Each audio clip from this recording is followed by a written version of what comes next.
வணக்கம் ராஜி.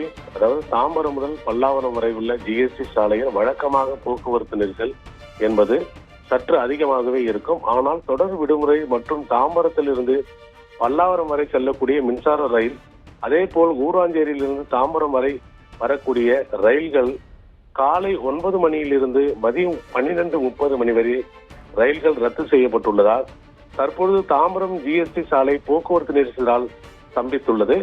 காலை மற்றும் மாலை வேளைகளில் கடும் போக்குவரத்து நெரிசல் ஏற்பட்டுள்ளதால் வாகன ஓட்டிகள் பல கிலோமீட்டர் தூரத்திற்கு வாகனங்கள் அணிவகுத்து காட்சியளிக்கின்றன. இதே போன்று தாம்பரம் மேம்பாலம் ஜிஎஸ்டி சாலை பகுதியில் கடும் போக்குவரத்தினால் நெரிசலில் ஏற்பட்டுள்ளது. ரயில்கள் ரத்து செய்யப்பட்டுள்ளதால் கூடுதலான மாநகர பேருந்துகள் தாம்பரம் முதல் பல்லாவரம் வரை இயக்கப்படுவதால் போக்குவரத்து நெரிசல் அதிகரித்துள்ளது என்று கூறுகின்றனர். இது போக விடுமுறை முடிந்து தினம் என்பதால் ஒரு சிலருக்கு இன்று அலுவலகம் செயல்படுகிறது. இதனால் வழக்கத்திற்கு மாறாக போக்குவரத்து நெரிசல் இருப்பதாக போக்குவரத்து காவலர்கள் தெரிவிக்கின்றனர்.